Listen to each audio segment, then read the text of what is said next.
12, and that is it in the novel. Okay. I think I'm far enough away from all of you. I can take off my mask while I read. Oop, not my glasses, my mask. That was dumb. Oh, there's Andrew. Okay. All right. So, chapter 11 is called Castle Rock. Remember, that's where Jack and his tribe of boys have gone. That's where they're living now. And we've got Ralph, Piggy, Sam, and Eric, and some little ones back at the beach where they built the shelters originally. So I'm going to turn it this way.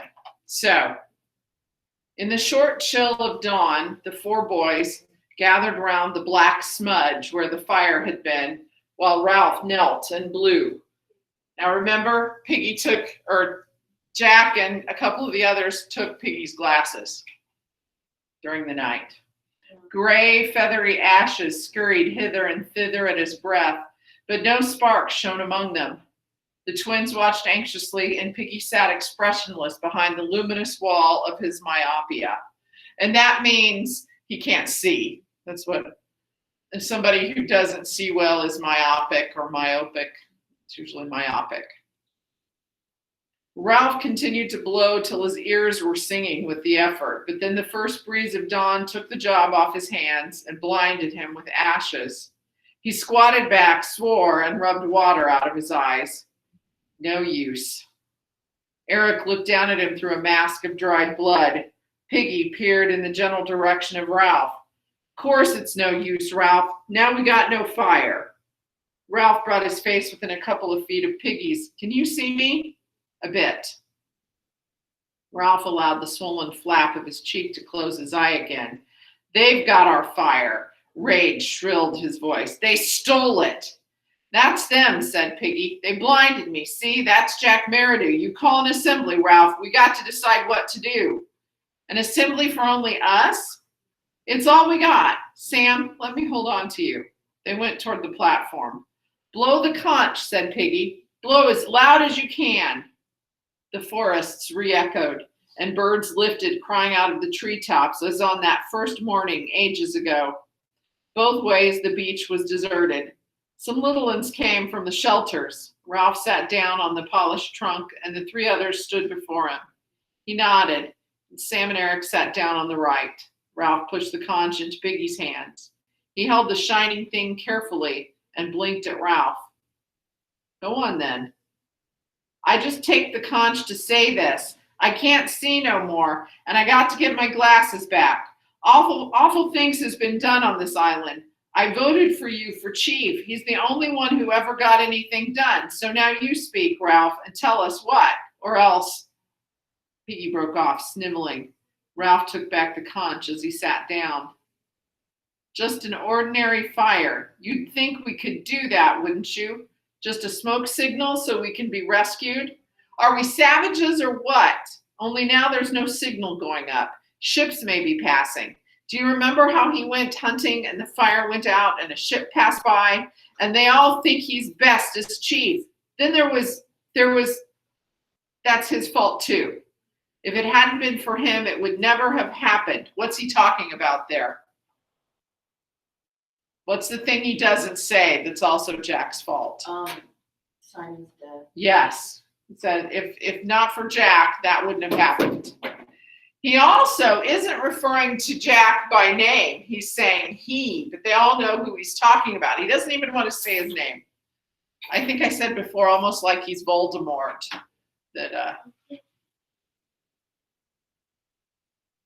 Now Piggy can't see, and they came stealing, Ralph's voice ran up, at night in darkness and stole our fire. They stole it. We'd have given them fire if they'd asked, but they stole it, and the signal's out, and we can't ever be rescued. Don't you see what I mean? We'd have given them fire for themselves, only they stole it. He paused lamely as the curtain flickered in his brain. Piggy held out his hands for the conch. What are you going to do, Ralph? This is just talk without deciding. I want my glasses. I'm trying to think. Supposing we go, looking like we used to, washed and hairbrushed. After all, we aren't savages, really, and being rescued isn't a game. He opened the flap of his cheek and looked at the twins. We could smarten up a bit and then go. We ought to take spears, said Sam, even Piggy, because we may need them. You haven't got the conch. Piggy held up the shell. You can take spears if you want, but I shan't. What's the good? I'll have to be led like a dog anyhow. Yes, laugh. Go on, laugh. There's them on this island as would laugh at anything. And what happened? What's grown-ups going to think? Young Simon was murdered, and there was that other kid, what had a mark on his face, who's seen him since we first come here. Piggy, stop a minute. I got the conch. I'm going to that Jack Meridew and tell him I am. You'll get hurt. What can he do more than he has? I'll tell him what's what. You let me carry the conch, Ralph. I'll show him the one thing he hasn't got. So Piggy is riled up enough now that he even says Simon was murdered. And he brings up the little boy with the birthmark on his cheek that they haven't seen since that first day when they had the big fire accidentally. And who knows if there were any other little ones that didn't survive that, because Piggy hadn't gotten a complete count of them yet. So he says, I'm going and I'm going to confront Jack. Piggy paused for a moment and peered round at the dim figures, the shape of the old assembly trodden in the grass. Listen to him. I'm going to him with this conch in my hand. I'm going to hold it out. Look, I'm going to say, you're stronger than I am, and you haven't got asthma. You can see, I'm going to say, and with both eyes. But I don't ask for my glasses back, not as a favor. I don't ask you to be a sport, I'll say, not because you're strong, because what's right's right. Give me my glasses. I'm going to say, you got to. Piggy ended, flushed and trembling. He pushed the conch quickly into Ralph's hands as though in a hurry to be rid of it and wiped the tears from his eyes. The green light was gentle about them and the conch lay at Ralph's feet, fragile and white. A single drop of water that had escaped Piggy's fingers now flashed on the delicate curve like a star. At last, Ralph sat up straight and drew back his hair. All right, you can try if you like. We'll go with you. He'll be painted, said Sam timidly. You know how he'll be. He won't think much of us. If he gets waxy, we've had it. So they're afraid of Jack, aren't they?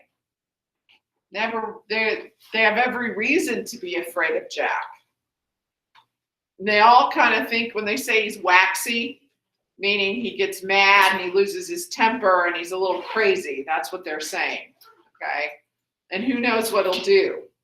And he's scarier with the mask on because remember that mask that Jack wears is another symbol. It's a symbol of him being able to set aside his civility and put on this savage mask and be the savage that he wants to be. And what do you think of when Ralph suggested that they clean up before they go confront Jack? What is cleaning up and combing your hair? What to them is that a symbol of? Showing that they're still civil. Yes. Yep. That they haven't gone completely savage, that they still have some civility left in them. And that's why I suggest that they, maybe we clean up and try to comb our hair, and because they're messes, guys. They're just a mess. Ralph scowled at Sam. Dimly, he remembered something Simon had said to him once by the rocks. Don't be silly, he said. And then he added quickly, let's go. Do you guys remember what Simon had said to him? He had made a comment about Jack. Simon had going barmy or, being dangerous.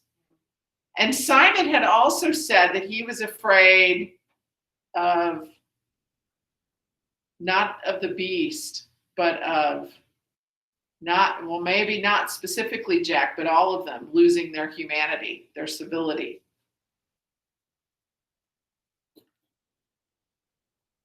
Don't be silly, he said, and then he added quickly, let's go. He held out the conch to Piggy, who flushed, this time with pride. You must carry it. When we're ready, I'll carry it. Piggy sought in his mind for words to convey his passionate willingness to carry the conch against all odds. I don't mind. I'll be glad, Ralph, only I'll have to be led. Ralph put the conch back on the shining log. We'd better eat and then get ready. They made their way to the devastated fruit trees. Piggy was helped to his food and found some by touch. While they ate, Ralph thought of the afternoon. We'll be like we were. We'll wash. Sam gulped down a mouthful and protested, but we bathe every day. Ralph looked at the filthy objects before him and sighed.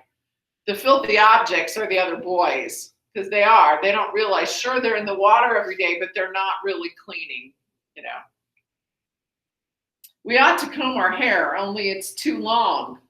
I've got both socks left in the shelter, said Eric, so we could pull them over our heads like caps, sort of.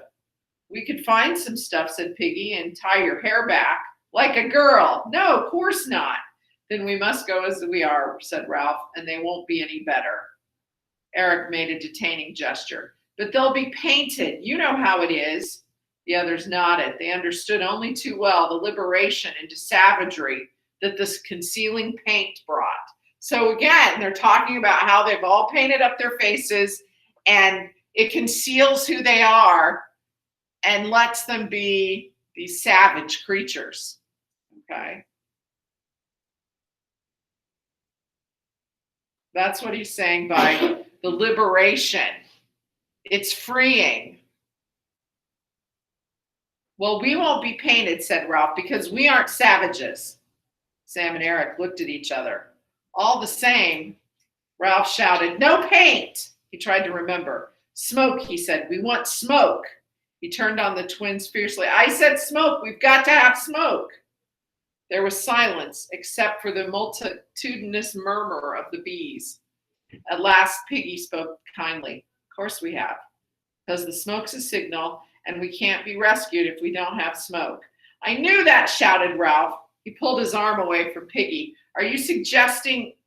I'm just saying what you always say, said Piggy hastily. I thought for a moment. I hadn't, said Ralph loudly. I knew it all the time. I hadn't forgotten. Piggy nodded pityingly. You're chief, Ralph. You remember everything. I hadn't forgotten. Of course not. The twins were examining Ralph curiously as though they were seeing him for the first time. So, what are the twins seeing in Ralph? They're seeing he's kind of starting to get. Well, they're seeing his weaknesses. Yeah. Not that Ralph is stupid or anything, No. but he is somewhat following the path of Jack and forgetting the things that are important. They've been here on this island long enough now that you start to forget what is important in their daily existence, especially as children. Okay. He's trying really hard to be the perfect leader, and it's starting to make him branch off, and because he's getting frustrated with the fact that nothing's going his way, and so he's starting to refocus his attention and his anger towards certain things that maybe aren't important. Yeah, that's a big part of it. Then he's frustrated that he doesn't always remember what's important. Yeah. Okay. They set off along the beach in formation. Ralph went first, limping a little, his spear carried over one shoulder. He saw things partially through the tremble of the heat haze over the flashing sands and his own long hair and injuries, because remember, his one eye is pretty much swollen shut. Behind him came the twins, worried now for a while, but full of unquenchable vitality. They said little, but trailed the butts of their wooden spears, for Piggy had found that, by looking down and shielding his tired sight from the sun, he could just see these moving along the sand. He walked between the trailing butts, therefore the conch held carefully between his two hands. The boys made a compact little group that moved over the beach, 4 plate-like shadows dancing and mingling beneath them. There was no sign left of the storm, and the beach was swept clean like a blade that has been scoured. The sky and the mountain were at an immense distance, shimmering in the heat, and the reef was lifted by mirage, floating in a kind of silver pool halfway up the sky. They passed the place where the tribe had danced. The charred sticks still lay on the rocks where the rain had quenched them, but the sand by the water was smooth again. They passed in silence. No one doubted that the tribe would be found at the castle rock, and when they came in sight of it, they stopped with one accord. The densest tangle on the island, a mass of twisted stems, black and green and impenetrable, lay on their left, and tall grass swayed before them. Now Ralph went forward. Here was the crushed grass where they had all lain when he had gone to prospect. There was the neck of land, the ledge skirting the rock. Up there were the red pinnacles. Sam touched his arm. Smoke. There was a tiny smudge of smoke wavering into the air on the other side of the rock. Some fire, I don't think. Ralph turned. What are we hiding for? He stepped through the screen of grass onto the little open space that had led to the narrow neck. You two follow behind. I'll go first, then Piggy a pace behind me. Keep your spears ready. Piggy peered anxiously into the luminous veil that hung between him and the world. Is it safe? Ain't there a cliff? I can hear the sea. You keep right close on me. Ralph moved forward onto the neck. He kicked a stone and it bounced into the water. Then the sea sucked down, revealing a red, weedy square 4 feet beneath Ralph's left arm. Am I safe? Quavered Piggy. I feel awful.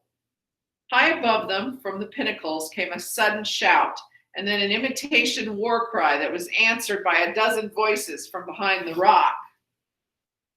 Give me the conch and stay still. Halt! Who goes there? Remember, that's how they were greeting everyone. Ralph bent back his head and glimpsed Roger's dark face at the top. You can see who I am, he shouted. Stop being silly. He put the conch to his lips and began to blow. Savages appeared, painted out of recognition, edging round the ledge toward the neck. They carried spears and disposed themselves to defend the entrance. Ralph went on blowing and ignored Piggy's terrors. Roger was shouting, you mind out, see? Whoops, I'm trying to go the wrong way. At length, Ralph took his lips away and paused to get his breath back. His first words were a gasp, but audible. Calling an assembly. The savages guarding the rock guarding the neck, muttered among themselves, but made no motion. Sorry guys. Ralph walked forward a couple of steps. A voice whispered urgently behind him, Don't leave me, Ralph. You kneel down, said Ralph sideways, and I'll wait till I come back. Sorry, guys, I sucked air in wrong.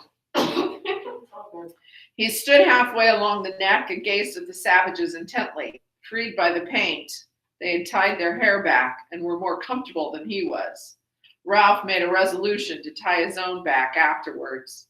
Indeed, he felt like telling them to wait and doing it there and then, but that was impossible. The savages sniggered a bit, and one gestured at Ralph with his spear. High above, Roger took his hands off the lever and leaned out to see what was going on. The boys on the neck stood in a pool of their own shadow, diminished to shaggy heads. Piggy crouched, his back shapeless as a rock. I'm calling an assembly. Silence. Roger took up a small stone and flung it between the twins, aiming to miss. Remember, this is what Roger did a while ago when they were all one giant group. He started throwing rocks, aiming to miss Henry, one of the little ones. Do you remember that, when Henry was playing around in one of the tide pools?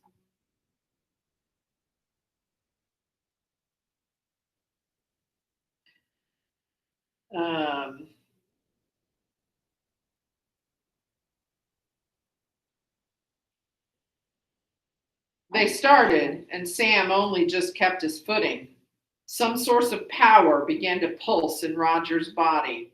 Ralph spoke again loudly.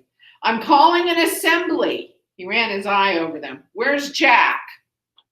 The group of boys stirred and consulted. A painted face spoke with the voice of Robert. He's hunting, and he said we weren't to let you in.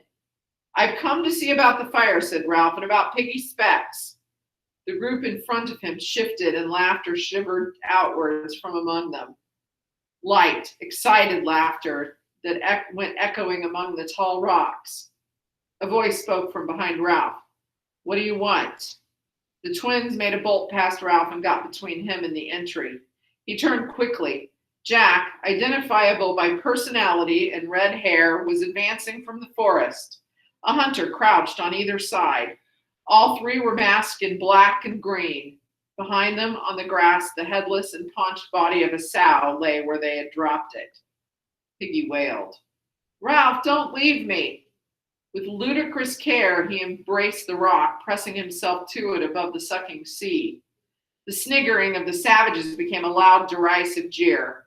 Jack shouted above the noise, You go away, Ralph. You keep to your end. This is my end and my tribe. You leave me alone. The jeering died away. You pinched Piggy's specs, said Ralph breathlessly. You've got to give them back. Got to? Who says? Ralph's temper blazed out. I say, you voted for me for chief. Didn't you hear the conch? You played a dirty trick. We'd have given you fire if you'd asked for it. The blood was flowing in his cheeks and the bunged up eye throbbed. You could have had fire whenever you wanted, but you didn't. You came sneaking up like a thief and stole Piggy's glasses. Say that again. Thief, thief, Piggy screamed. Ralph, mind me. Jack made a rush and stabbed at Ralph's chest with his spear. Ralph sensed the position of the weapon from the glimpse he caught of Jack's arm and put the thrust aside with his own butt. Then he brought the end round and caught Jack a stinger across the ear. They were chest to chest, breathing fiercely, pushing and glaring. Who's a thief? You are. Jack wrenched free and swung at Ralph with his spear. By common consent, they were using the spears as sabers now, no longer daring the lethal points. The blow struck Ralph's spear and slid down to fall agonizingly on his fingers. Then they were apart once more, their positions reversed. Jack toward the castle rock and Ralph on the outside toward the island. Both boys were breathing very heavily. Come on then, come on. Truculently, they squared up to each other, but kept just out of fighting distance. You come on and see what you get. You come on. Piggy, clutching the ground, was trying to attract Ralph's attention. Ralph moved, bent down, kept a weary eye on Jack. Wary eye, sorry. Ralph, remember what we came for, the fire, my specs. Ralph nodded. He relaxed his fighting muscles, stood easily, and grounded the butt of his spear. Jack watched him inscrutably through his paint. Ralph glanced up at the pinnacle, then toward the group of savages. Listen, we've come to say this. First, you've got to give back Piggy's specs. If he hasn't got them, he can't see. You aren't playing the game. The tribe of painted savages giggled, and Ralph's mind faltered. He pushed his hair up and gazed at the green and black mask before him, trying to remember what Jack looked like. Piggy whispered, and the fire. Oh yes, then about the fire. I say this again, I've been saying it ever since we dropped in. He held out his spear and pointed it at the savages. Your only hope is keeping a signal fire going as long as there's light to see. There may be a ship will notice the smoke and come and rescue us and take us home. But without the smoke, we've got to wait till some ship comes by accident. We might wait years till we were old. The shivering, shivery, unreal laughter of the savages sprayed out and echoed away. A gust of rage shook Ralph. His voice cracked. Don't you understand, you painted fools? Sam, Eric, Piggy, and me. We aren't enough. We tried to keep the fire going, but we couldn't. And you, playing at hunting. Pointed past them to where the trickle of smoke dispersed in the pearly air. Look at that. Call that a signal fire? That's a cooking fire. Now you'll eat and there'll be no smoke. Don't you understand? There may be a ship out there. He paused, defeated by the silence and the painted anonymity of the group regarding the entry. Jack opened a pink mouth and addressed Sam and Eric, who were between him and his tribe. You two, get back. No one answered him. The twins, puzzled, looked at each other, while Piggy, reassured by the cessation of violence, stood up carefully.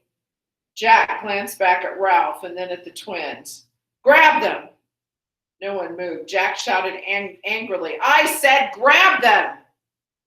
The painted group moved around Sam and Eric nervously and unhandily. Once more, the silvery laughter scattered. Sam and Eric protested out of the heart of civilization. Oh, I say, honestly, their spears were taken from them. Tie them up. Ralph cried out helplessly against the black and green mask. Go, Jack! Go on, tie them. Now the painted group felt the otherness of Sam and Eric, felt the power in their own hands. They felled the twins clumsily and excitedly. Jack was inspired. He knew that Ralph would attempt a rescue. He struck in a humming circle behind him, and Ralph only just parried the blow. Beyond them, the tribe and the twins were a loud and writhing heap. Piggy crouched again. Then the twins lay astonished, and the tribe stood around them. Jack turned to Ralph and spoke between his teeth. See, they do what I want. There was silence again. The twins lay inexpertly tied up, and the tribe watched Ralph to see what he would do. He numbered them through his fringe, glimpsed the ineffectual smoke. His temper broke. He screamed at Jack. You're a beast and a swine and a bloody, bloody thief, he charged. Jack, knowing this was the crisis, charged too. They met with a jolt and bounced apart. Jack swung with his fist at Ralph and caught him on the ear. Ralph hit Jack in the stomach and made him grunt. Then they were facing each other again, panting and furious, but unnerved by each other's ferocity. They became aware of the noise that was the background to this fight, the steady, shrill cheering of the tribe behind them. Piggy's voice penetrated to Ralph. Let me speak! He was standing in the dust of the fight, and as the tribe saw his intention, the shrill cheer changed to a steady booing. Piggy held up the conch, and the booing sagged a little, then came up again to strength. I got the conch! He shouted. I tell you, I got the conch! Surprisingly, there was silence now. The tribe were curious to hear what amusing thing he might have to say. Silence and pause, but in the silence, a curious air noise close by Ralph's head. He gave it half his attention, and there it was again, a faint zup. Someone was throwing stones. Roger was dropping them, his one hand still on the lever. Below him, Ralph was a shock of hair and Piggy a bag of fat. I got this to say, you're acting like a crowd of kids. The booing rose and died again as Piggy lifted the white magic shell. Which is better, to be a pack of painted Indians like you are, or to be sensible like Ralph is? A great clamor rose among the savages. Piggy shouted again, which is better, to have rules and agree or to hunt and kill? Again the clamor and again, zup. Ralph shouted against the noise. Which is better, law and rescue or hunting and breaking things up? Now Jack was yelling too, and Ralph could no longer make himself heard. Jack had backed right against the tribe, and they were a solid mass of menace that bristled with spears. The intention of a charge was forming among them. They were working up to it, and the neck would be swept clear. Ralph stood facing them, a little to one side, his spear ready. By him stood Piggy, still holding out the talisman, the fragile, shining beauty of the shell. The storm of sound beat at them, an incantation of hatred.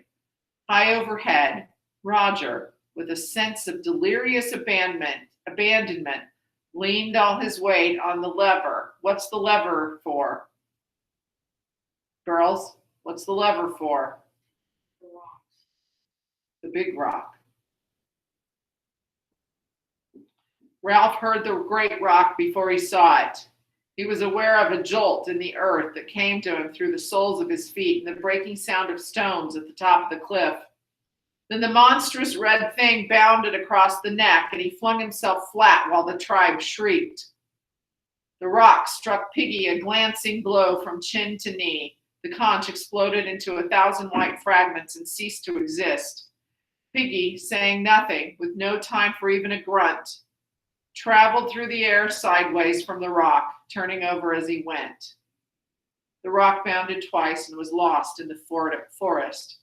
Piggy fell 40 feet and landed on his back across the square red rock in the sea. His head opened and stuff came out and turned red. Piggy's arms and legs twitched a bit like a pig's after it had been killed. Then the sea breathed again in a long, slow sigh. The water boiled white and pink over the rock. and when it went, sucking back again, the body of Piggy was gone. This time the silence was complete. Ralph's lips formed a word, but no sound came.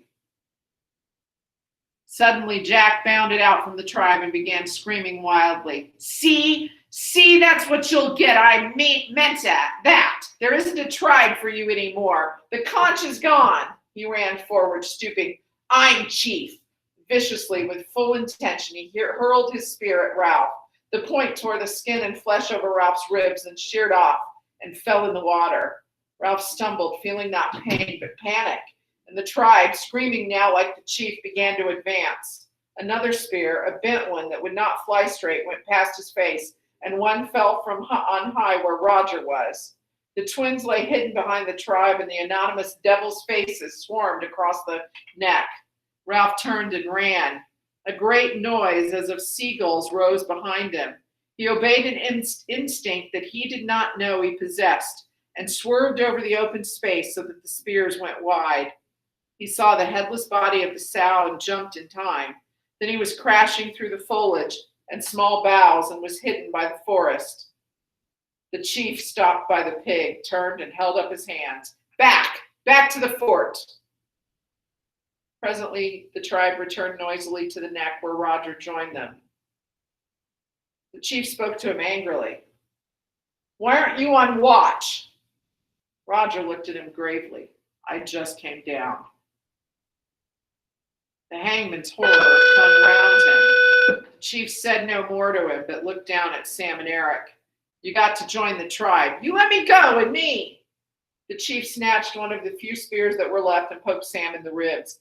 What do you mean by it, eh? Said the chief fiercely. What do you mean by coming with spears? What do you mean by not joining my tribe? The prodding became rhythmic. Sam yelled, That's not the way. Roger edged past the chief, only just avoiding pushing him with his shoulder. The yelling ceased, and Sam and Eric lay looking up in quiet terror. Roger advanced upon them as one wielding a nameless authority. And that is the end of chapter 11. Yes. So, what would they have done to Ralph if he hadn't escaped? They would have killed him. Yep, they would have killed Ralph too, just like Roger let that rock fly to kill Piggy. Yeah, it is. It is terrible. Okay, so, gentlemen, ladies, so we have 4 questions over chapter 11 in that worksheet that you'll need to answer for tomorrow.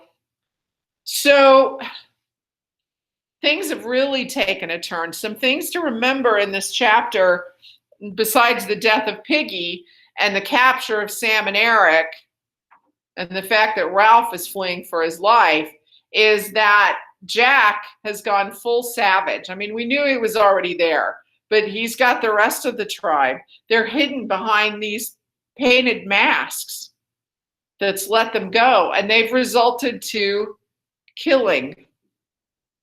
And Jack is no longer afraid to kill Ralph, anybody that gets in his way. So, any questions or comments on this chapter? We're almost done. We have one more left that I will read to you tomorrow. Okay.